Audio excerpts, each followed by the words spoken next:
Tulsi Gabbard, also known as Wonder Woman, the latest addition to the Justice League, otherwise known as the Avengers. Tulsi, welcome to the program. Tell us about how this all came about. Thanks, Charlie. The wonders of the internet. The social media and the memes always win. No, it really came about because of the diverse team that President Trump is bringing together from across the political spectrum. You know, you've got Bobby Kennedy, who has endorsed Donald Trump after suspending his presidential campaign. I have endorsed President Trump. And what you're seeing right there in that picture is a team of people who first and foremost believe in freedom, peace, and prosperity. That's what this election is really about. It's not about Democrats versus Republicans.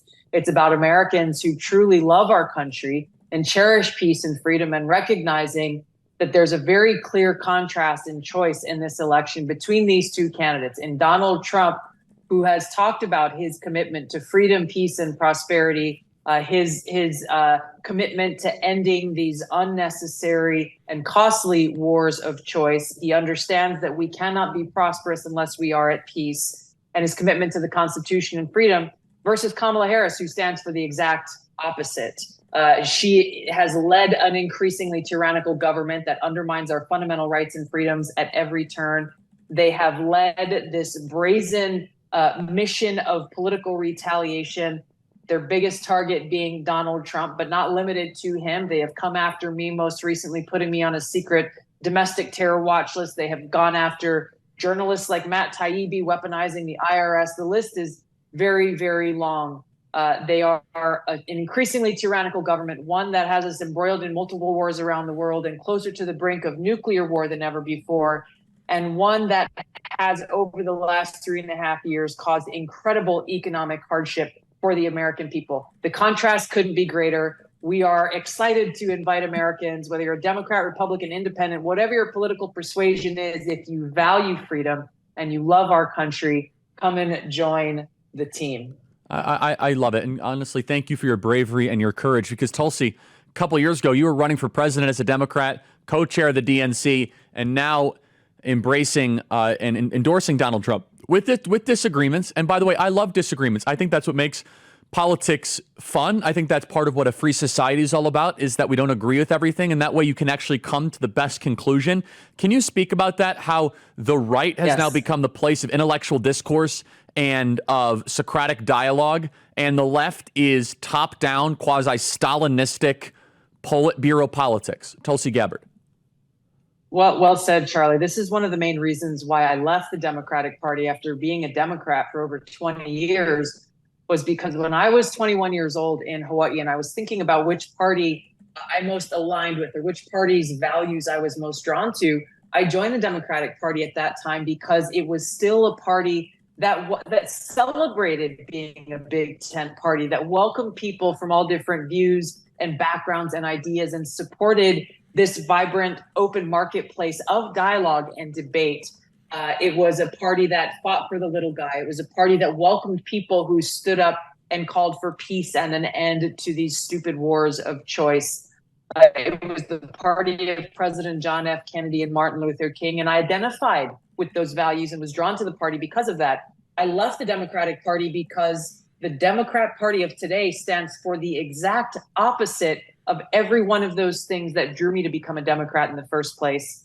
And the encouraging thing that we are seeing across the country, there are so many Democrats or former Democrats who feel the same way that I do, that our party left us behind. Yes. And as you put it, the Democrat Party has become the party of elite, the party of woke warmongers, the party that stands for more power. They will choose power over freedom and liberty every single day. And the Republican Party has become the big tent party, the party that is increasingly championing the well-being of the little guy in our country, and one that encourages this dialogue and debate and sometimes even strong disagreement amongst elected Republicans. And that is such a healthy and important thing for us to have as a thriving democracy. It is the unity party versus the uniparty. And what's amazing to me is how the Democrat Party, they almost want you Kennedy and Elon Musk out of their ranks. These people are so cocky. They are so elitist that you're not part of their very specific neoliberal worldview where they want to invade the world, invite the world, and have totalitarianism here domestically. So just get out of our party. Well, I hope that they're going to pay a price for that. So you've debated Kamala. Yeah. What do you make on her new positions where she's trying to make herself seem more like Donald Trump? And what advice do you have both for President Trump publicly and privately in his preparation for a debate against Kamala Harris? Well, how does the saying go, Charlie? Imitation is the greatest form of Sincerest, flattery. yes.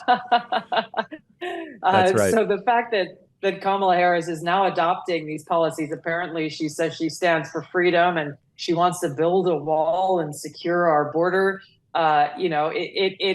She is saying these things because her pollsters are telling her to say them. We should not pay attention to her words because her actions and her record, especially over these last 3.5 years as vice president, one breath away from the presidency, tells a very different story. So we can assume with most of the things that Kamala Harris says, if she is saying she stands for this, really what she really will do as president is the exact opposite. And that's the opportunity that President Trump is going to have on this debate stage on September 10th, is to expose Kamala Harris's lies, her hypocrisy, and the fact that she is truly a phony politician in the worst sense of the word. And she only cares about herself and her own power. She doesn't actually care about the American people, our security, our safety, our freedom, our prosperity. She will say and do whatever she thinks is necessary to win this election. And if allowed to do that, we will see more of the dangerous and disastrous policies that we've seen over the last 3.5 years.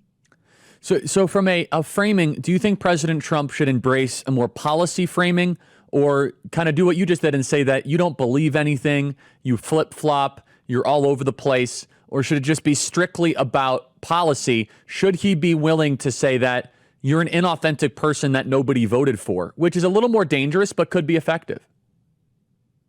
I don't think it's an either or choice, Charlie. I think the two are very directly connected.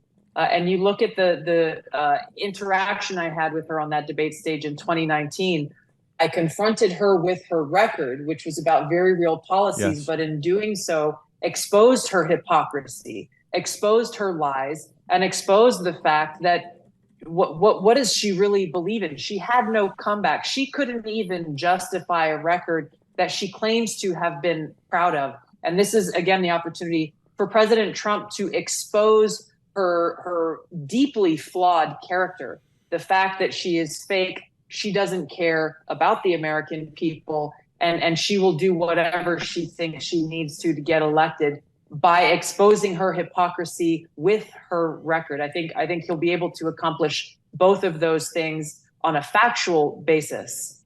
Yes, and also, I mean, hopefully the moderators are somewhat fair, but I would love to have her answer why she's screaming like more hawkish than McCain at her party's convention. Can you comment on that, Tulsi? I mean, you had Leon Panetta as the lead-up act, the warm-up act for Kamala Harris, and like a lunatic, she's saying the American fighting force will be a lethal force spreading democracy abroad.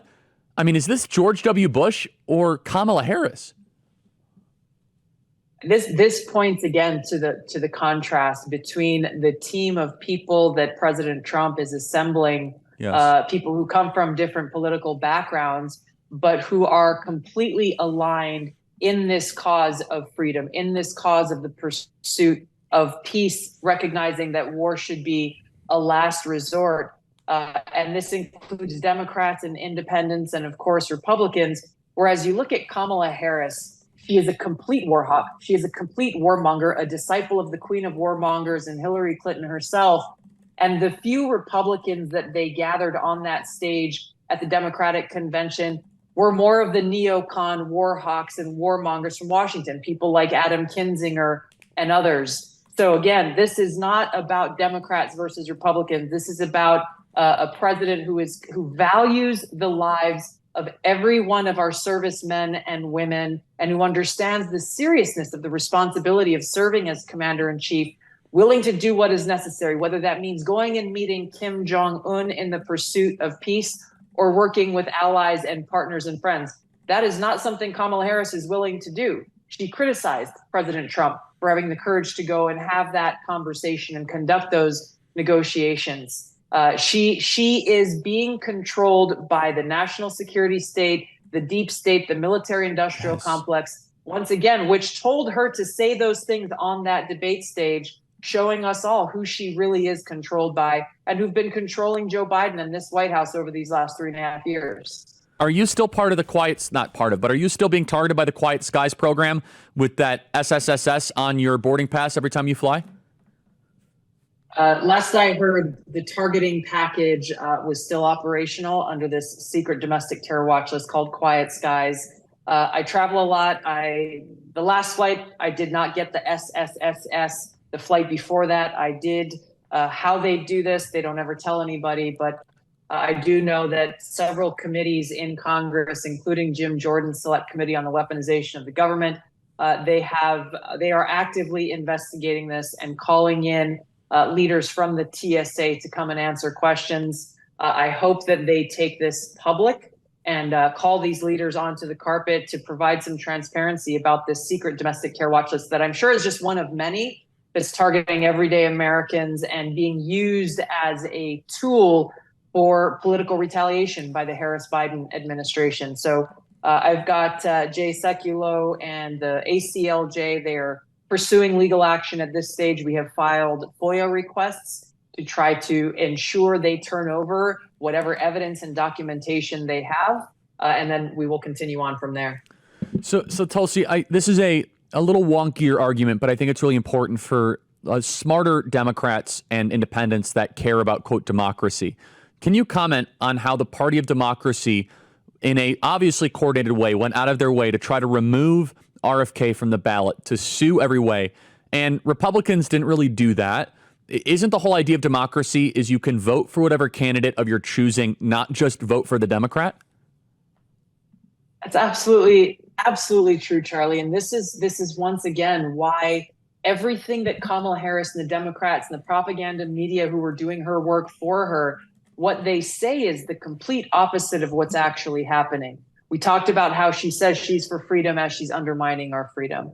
On the issue of democracy, not only were they, and up until very recently, trying to block Bobby Kennedy from getting on the ballot, now in certain states, as he's trying to get off the ballot since he suspended his candidacy, these very states that are swing states, battleground states, are now saying, no, he must remain on the ballot because they think that his name being on the ballot will help Kamala Harris win. These are the very same people who tried to get Donald Trump removed from the ballot in over 32 states, completely trying to take away voters' right to make the decision for ourselves about who we want to be president and commander in chief. So these people are so full of crap, and they have no qualms about lying directly to the American people, saying we stand for democracy and President Trump will undermine democracy, while in action, in real time, they are doing exactly that, undermining our democracy, trying to take away our right as voters to make sure that our voice is heard through this election, and undermining the rule of law. It's a glaring, brazen abuse of power that we have to expose for exactly what it is. That is exactly right. And that's what I mean. The big things are the big things this election. And yes, you have a Democrat Party that's lecturing us about ballot access. Kamala Harris is screaming about the John Lewis Voting Rights Act, and third-party candidates like Jill Stein can't get on the ballot. Well, actually, just recently, she is going to be on the ballot in Wisconsin, because I think that's the whole idea of democracy. If you want to vote for a third-party candidate, you should be able to vote for a third-party candidate. Go at it. That's fine. The whole promise of America is not you're only allowed to vote for the Democrat or the Democrat Party. And so RFK and Jill Stein have both claimed that the DNC has hired spies to surveil them. 1 minute remaining. Do you believe that, Tulsi, that the DNC would be hiring operatives to spy and surveil candidates like RFK and Jill Stein? I do believe it. I believe it because they've shown us that they will stop at nothing in order to try to retain their power and get more power. I have no doubt about the fact that if that is what is coming out, that is true, because they want to try to undermine them. They want to try to build ammunition. against them, and they'll use whatever means necessary, working with their friends in the propaganda media to plant lies in order to build doubt in the American people's minds and create this fake narrative around Kamala Harris that is nothing that reflects reality about who she really is and how dangerous she will be for all that we hold dear about our country. That's right. Tulsi Gabbard, For Love of Country is the book. Thank you so much. Excellent work. Thanks, Charlie.